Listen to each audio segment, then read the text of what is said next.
Hello, everyone, and welcome to Conversations in Horror. I am your host, Kevin Powers. I'm also a festival director and program director for Something Wicked Film Festival and Events, and welcome to our show. Now, if you're not familiar with Conversations in Horror, I bring a guest onto my show every week, and we talk about different horror movies and different things that have to deal with thrillers as well, and anything that has to do with horror, in order to showcase films that some people may have seen and other people may have never even heard of. We like to highlight a lot of these special type of films. So I love to have special guests on my show. So with that, with me tonight is one of my favorite special guest hosts. She's been on here many times again. Her name is Sarah Panozzo. She's actually in the film industry right now. She does a lot of different amazing things, and she is one of the biggest horror film fans I have ever met. Therefore, I love to have her on the show because we discuss a lot of great things. Welcome to the show, Sarah. Thanks, Kevin. I love being here too. It's so much fun to be able to actually talk to people who actually care about horror. Excellent. And tonight, she is going to join me on a conversation in which it is a found footage film of which I actually really, really enjoy. The film is called The Last Exorcism, and it was produced by Eli Roth, who I'm a big, huge fan of. We haven't done many found footage films on the show, so it's going to be great to get into this whole different genre that some people love and some people really loathe.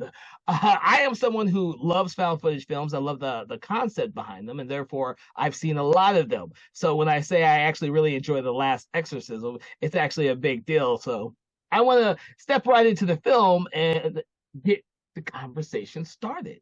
So, Panozzo, what was your first impression of this film when you first saw it?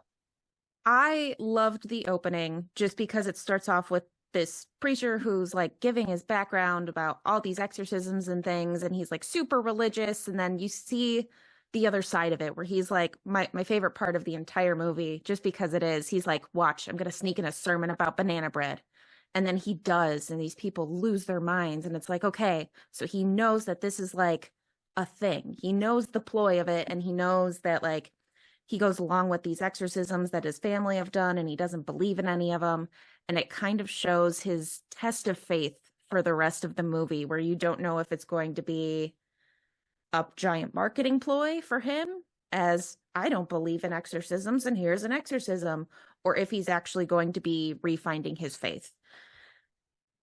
So that's one of the great things I really did enjoy about the film. It wasn't one of those typical films where the main character is trying to prove a particular point. This one is actually the opposite. He is trying to disprove a point. He has gotten jaded over the years as being raised in this whole religious world, and he uses magic tricks, so to speak. He becomes a really good magician in regards to his sermons and the way he brings faith to people, and he's lost that faith. So it's refreshing that this film takes the perspective from someone who's a skeptic who used to be someone who was full of faith. And of course, as we know, his faith and his beliefs are tested when he comes across someone that may or may not be actually possessed, but he's still the charlatan. He's still the person who's still putting the little tricks in there to convince the possessed parents that she's possessed, but then he exorcises her, which I thought was really, really interesting concept. Yeah, it's very much an original concept, like you were saying, of where they're trying to prove it not being real. Not many of them do that. And the fact that they go most of the movie with where you don't know if she's just not mentally well or if she's actually possessed is really interesting, because everything that they do too, like physically with her being possessed during certain scenes, is stuff that normal people can do if they're pushing past their limits. Nothing is like super CGI with her head twisting around or anything like that. Thank God for that, because I don't think I would have enjoyed the film with a whole bunch of crazy CGI stuff like that. They put it really what's it called? Not safe, but very realistic with the way that she's possessed into the very end. Yes. The big the climax, which actually goes well with the theme of the whole movie. So And I've actually got a fun fact for that later that they just revealed last year.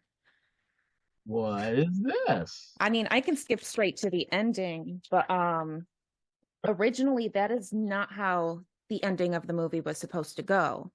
They wanted it to end more of the marketing ploy, where it ends with him Cotton being at his church surrounded by thousands of followers because he's the first person to actually catch a demon on camera. And so it makes you feel like you're part of the whole marketing ploy of, did I just watch this and fall for the same thing that these millions of other people are falling for? Or did this really happen?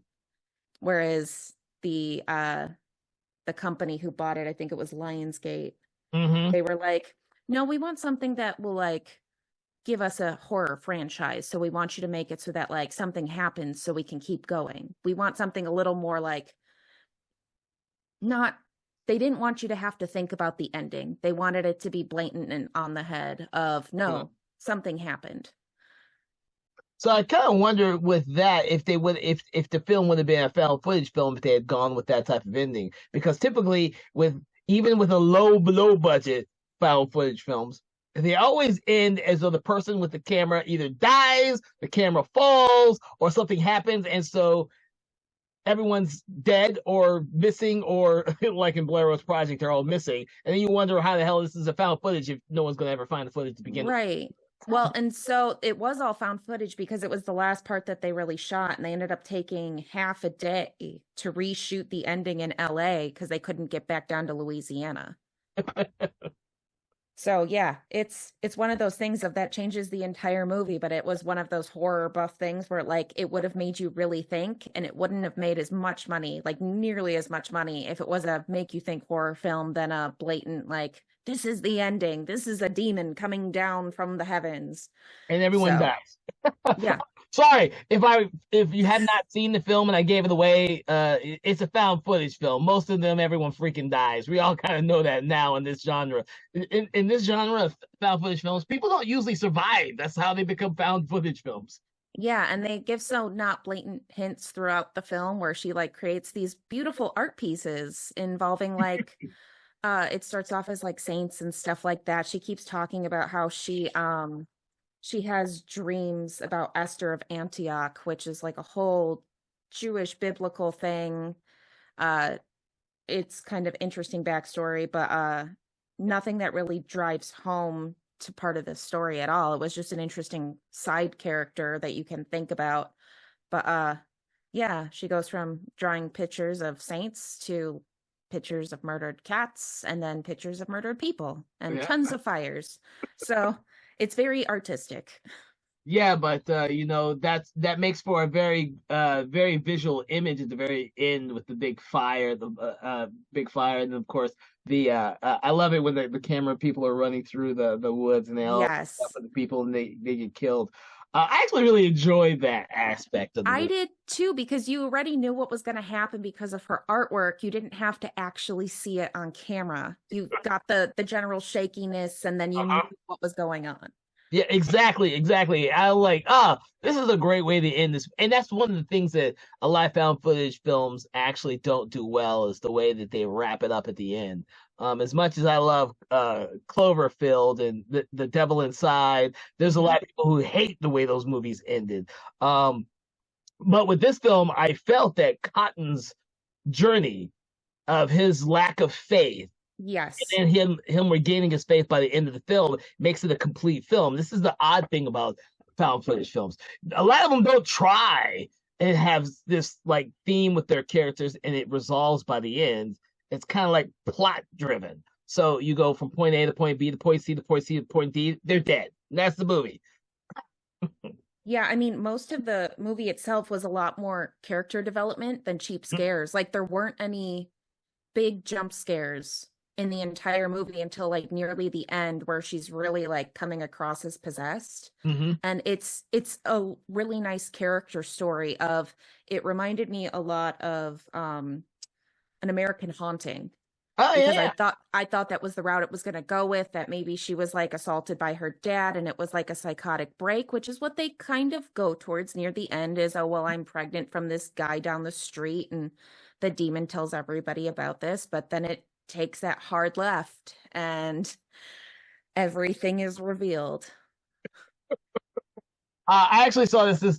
It don't. And people who are listening to this, don't get me wrong when I think about this. But when I say this, when I saw this one for the first time, Rosemary's Baby is one of my all-time favorite movies, and so I kind of saw some of the parallels with that. Yes. Uh, Yes. someone who's got the devil's child in her, and she's being manipulated by the people around her. But with the exception of this one, her father is not part of this cult, which I thought was great for keeping the audience in suspense. Yes. It was Um, some great storytelling where you didn't know who the bad guy really was throughout all of it. And then the shocking ending where you're like, oh, like going back and rewatching it, some of the comments the family members make then make a whole lot more sense.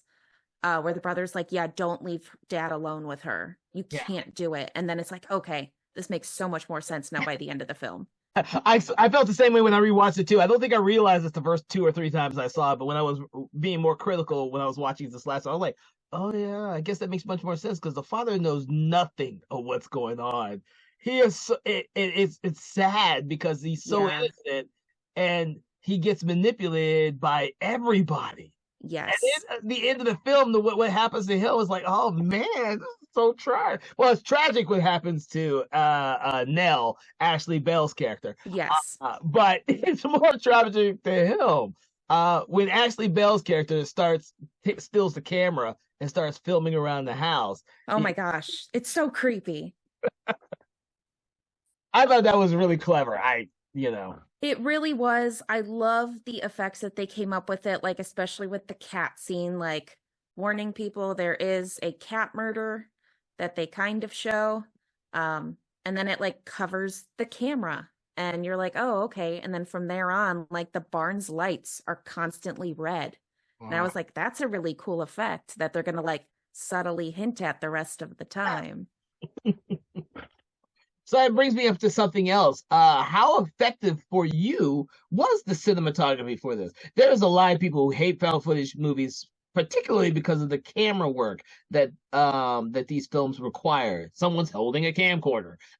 People hate the shaky cam. Blair Witch Project was people hate the shaky cam. They can't stand that movie because of shaky cam. How do you think that affects this movie?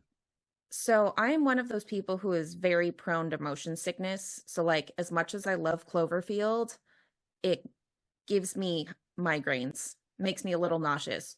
This one played more like Hell House LLC, where you're like watching like everything set up on tripods and then you're slowly watching this deconstruction of it not being stabilized the rest of the film, where you start with, like I said, they're on tripods, they're on like steady cams, they're being stabilized because it's all set. It's all an act. So they're knowing where and when to film. And by the end, it's the actual random shaking and stuff like that because they're running for their lives and Yeah. they're trying to catch every instant of it. But no, like I love found footage when it's done correctly. Like I love Taking of Deborah Logan, Hell House LLC. They're some of my favorites when they're done correctly. And like Paranormal Activity starts out really fun with that because then you see what little things you can catch and you don't mind pausing the movie because you're watching it as if you're also in that universe. But then it kind of evolves to whatever madness it is now, like movie 7 or 8 or whatever. De-evolves. De-evolves. Devolves. Yes, I will agree with you on that. I thought it was and found footage movies for people who are out there. Paranormal Activity, even though it was really low budget, they had to be creative with it, and they were extremely creative with it with the first few films. I really enjoyed the first ones. I enjoy all of them, but the ones that are really effective are the first three, I believe. After that, they kind of go off the rails. And another one that I like to mention is George Romero's Diary of the Dead, which also does a really good job because George Romero has made comments saying that he doesn't understand why anyone would keep the camera rolling on anything like that either. So he had to come up with a reason for these people to be filming, and of course, they're filmmakers in the middle of a film during a zombie apocalypse, and they're filming it as cinematically wise because they're making a movie out of it, a document. And when you have a purpose, something like that, like Cotton has a purpose. He is Mhm. recording this for future generations to say these are fake. We are going to show this. These are fake. I have a purpose for this. And the cinematography falls really well with the film and the theme when it's done with purpose. There are some that have no purpose and they're just god awful. And it gives found footage films a bad rap, I believe.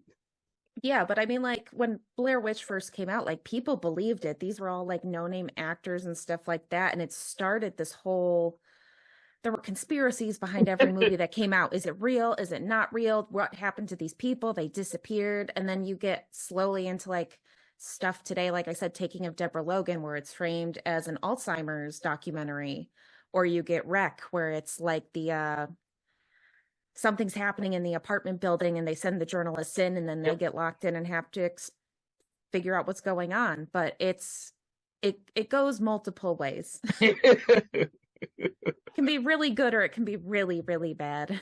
Yes, and I've seen a lot more bad ones than I have good ones. I will say that, but that's because I love the genre. So as many paranormal activity fucking movies there are out there, I've seen every one of them. Uh, They can be a lot of fun. They can be really original. Like Hell House LLC is still one of the scariest movies ever for me because I hate clowns and like demonic clowns in a haunted house, plus not being safe underneath the blankets. That's a whole nother movie I can talk about all day.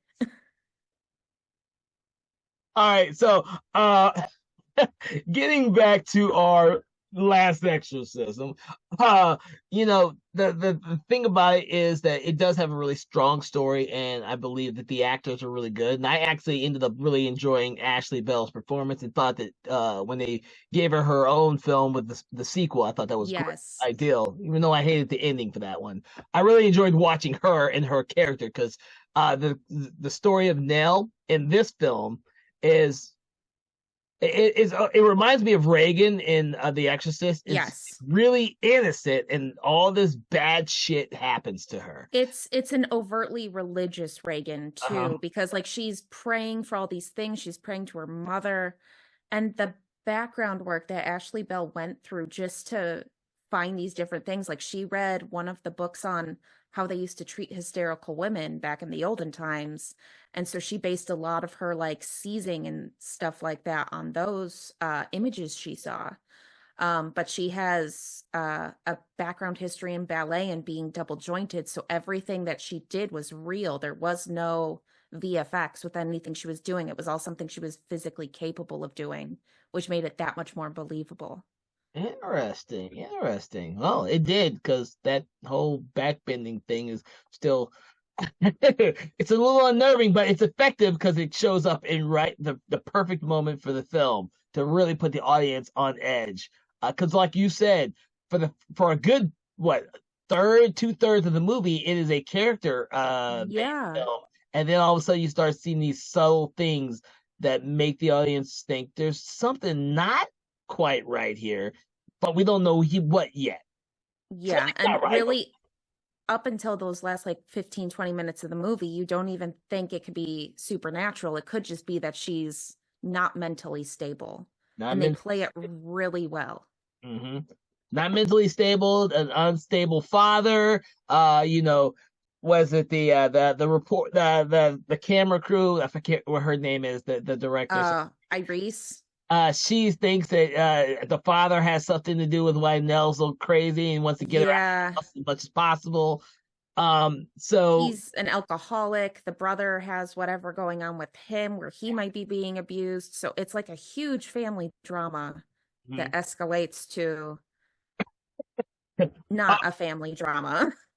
A cult of devil worshipping craziness that just gets more elaborate with the sequel. Um, Yeah. I uh, was actually interested with the demon for this too. Abalam or Abalam is actually, yeah, I was like, there's literally nothing about this demon at all on the internet except for one thing.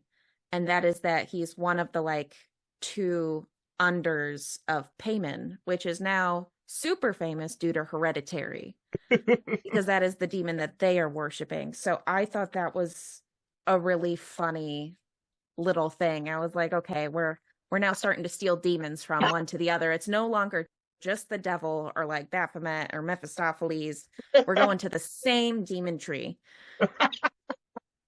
I think everyone's reading from the same the same book now.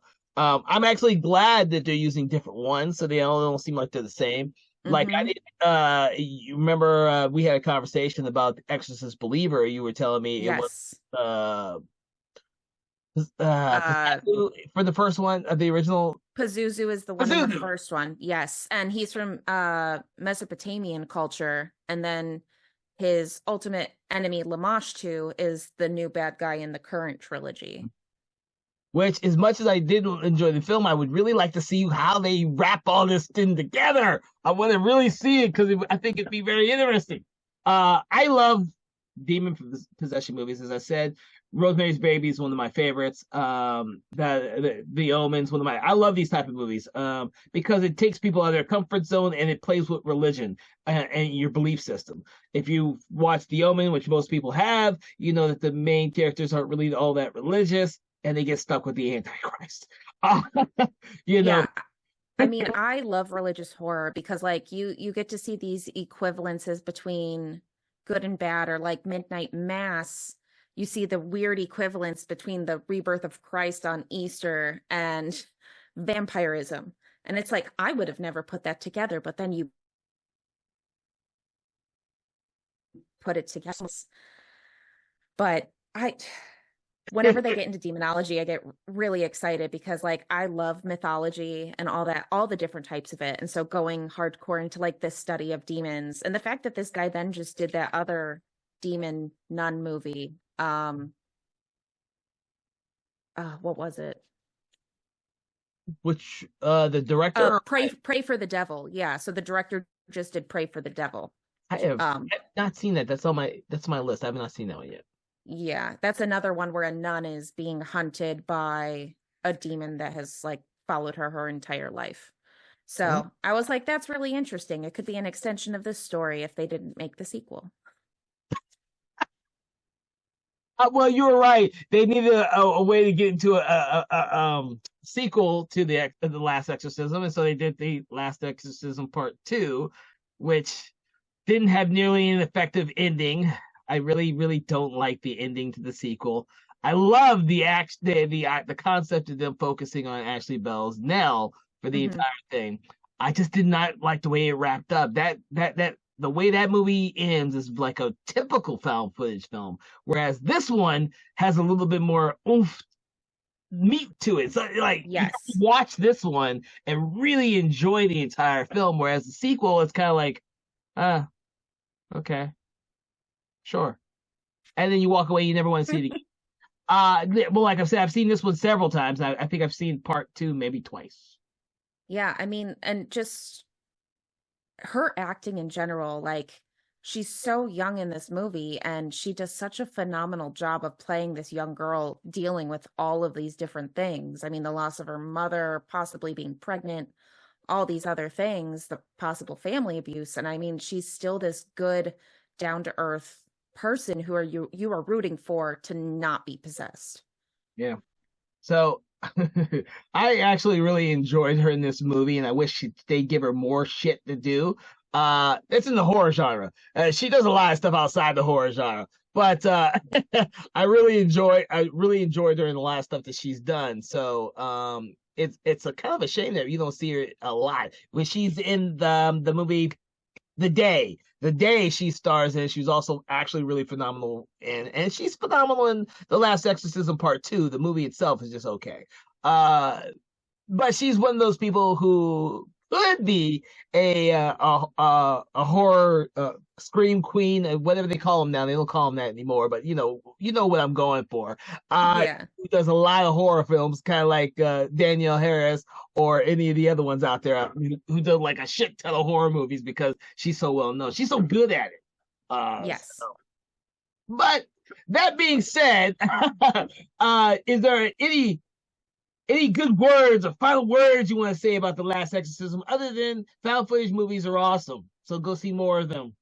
Um, Even if you're not wanting to do like a super heavy, scary movie, this one is very good as a family drama up until the ending. Like, don't go in expecting jump scares, don't expect like jump cords and stuff like that. Like, it's very straightforward up until the end. Yes. And with that, I'm going to say that The Last Exorcism is probably one of the better found footage films out there. If you are not a fan of the genre, this is one that I believe that even non-believers can enjoy. That being said, it is also one of the films out there that extremely well done, and it has a great cast. Eli Roth, who's just a producer in the film, does a great job with bringing a lot of great talent together to do this. If you don't enjoy found footage movies, just watch the first one, avoid the second one. But if you do enjoy Ashley Bell, go watch the second one because she's actually really phenomenal in the movie. Those are my 2 cents for these movies. I'm hoping that on Conversations in Horror, we will get to more found footage films. And I hope that you've enjoyed this episode and you enjoy found footage movies. By all means, please let us know of any other found footage movies you would like us to discuss. We will put them on our list and we will hope to get to them sooner rather than later because we would love to know the types of films out there that you all enjoy so that we can discuss them here on our show. So with that, thank you so much for joining us on Conversations in Horror. My name is Kevin O. Powers, and my special guest has been Sarah Panozzo, and we just love, enjoy, and crave talking about horror films for you. Thank you so much, and have a good evening. Conversations in Horror is a Broken Lighthouse Pictures production, produced by Kevin L. Powers, executive produced by Kelly A. Inoka, and originally filmed via Zoom technology. Conversations in Horror is hosted by Kevin L. Powers and co-hosted by various horror film lovers and filmmakers. To learn more about Mr. Powers, please make sure to check out his Patreon page and other social media platforms. Conversations in Horror is copyright 2024 Broken Lighthouse Pictures production.